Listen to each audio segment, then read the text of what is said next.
Sir मेरा ये भी सवाल है कि जैसे स्कूल कॉलेज अभी बंद कर दिए गए हैं, बट कहा गया है कि 50% अटेंडेंस टीचर्स की रहेंगी, है ना। तो मुझे ये पूछना था कि क्या टीचर्स को कोरोना नहीं हो सकता? सबसे बड़ी बात है कि आज मद्रास हाई कोर्ट को इंटरवीन करना पड़ा। हाँ जी। और उनको ये कहना पड़ा गवर्नमेंट ऑफ इंडिया के खिलाफ और चुनाव आयोग के खिलाफ, बिल्कुल, कि इनके ऊपर मुकदमा दायर होना चाहिए 302 के तहत। हाँ जी।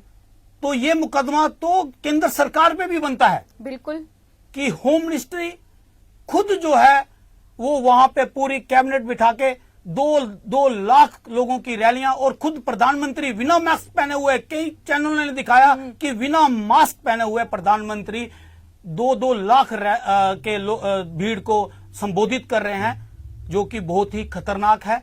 मुझे तो लगता है कि प्रधानमंत्री तो कोरोना फैलाने के पक्ष में है, जिस तरीके से ये रैलियां की जा रही हैं।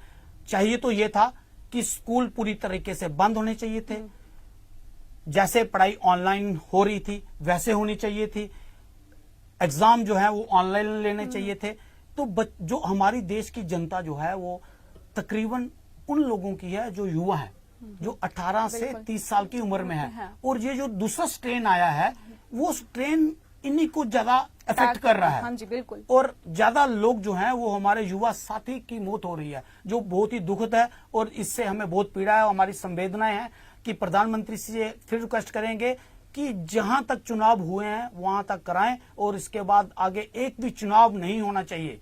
जब तक ये कोरोना संक्रमण खत्म नहीं होता तब तक कोई भी चुनाव ना होना चाहिए, ना ही कोई रैली होनी चाहिए। हमारे राष्ट्रीय जो अध्यक्ष थे भूतपूर्व राहुल जी, उन्होंने भी अपनी रैली स्थगित की। और अब मैं प्रधानमंत्री जी से भी ये निवेदन करूंगा कि जल्द से जल्द इस पे रोक लगाई जाए। माननीय हाई कोर्ट का जो ऑर्डर है उसको इम्प्लीमेंट किया जाए। बिल्कुल सर। और सख्ती से इम्प्लीमेंट किया जाए ताकि और जाने ना गंवाएं हम। सर मेरा एक और सवाल है, थोड़ा ये कोरोना से अलग है। मुझे सर ये एक चीज समझ नहीं आती, हमारी फौज, हमारी इंडियन आर्मी बॉर्डर्स पे खड़े होके गोलियां खा रही है, और उनका गवर्नमेंट आई है, जब से हमारी सरकार आई है उनने कोई उनके पैसे नहीं बढ़ाए, कोई उनको फंड नहीं दिया। मुझे एक चीज क्लियर करनी थी, वो शहीद होते हैं तभी उनका बनता है 5 मिनट जाके शौक मनाना, उनका फर्ज नहीं बनता उनके लिए कुछ करना। आप क्या कहते हो इस बारे में, आपकी क्या राय है? विडंबना तो यह है, ऐसी जो घटनाएं, जो सर्जिकल स्ट्राइक हो, हाँ। और चाहे कारगिल का युद्ध हो, और चाहे किसी प्रकार का भी जब देश पे आपदा आती है तो सेना जो है वो हमारी सबसे आगे खड़ी होती है। बिल्कुल सर। और बड़े शर्म से कहना पड़ता है कि आज सेना के जो सिपाही है उसको शूज और उसकी यूनिफॉर्म जो है उसको अपने पैसे से खरीदनी पड़ती है।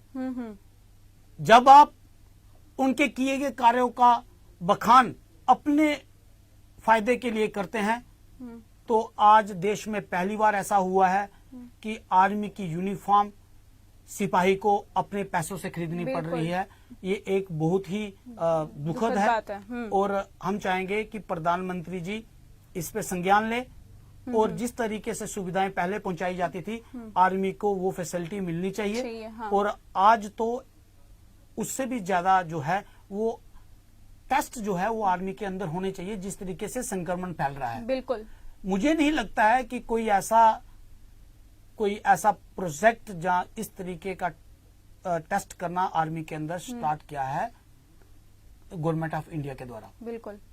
सर मेरा ये भी सवाल है कि अनएम्प्लॉयमेंट बढ़ती जा रही है, एक तो कोरोना आ गया, बाहर की कंपनीज बंद हो गई, बच्चे वापस उठ के आए, तो सर कहाँ पर लैक है, क्यों हो रहा है ऐसा, हमारी सरकार कर क्या रही है?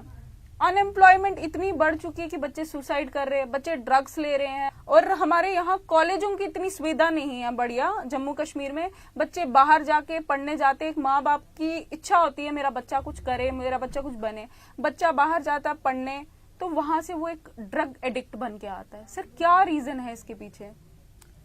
मैं जम्मू कश्मीर का नागरिक होने के कारण, बिल्कुल, और जम्मू कश्मीर का युवा होने के कारण मुझे जो एक्सपीरियंस हुआ है मैं वो आपके साथ शेयर करना चाहूंगा।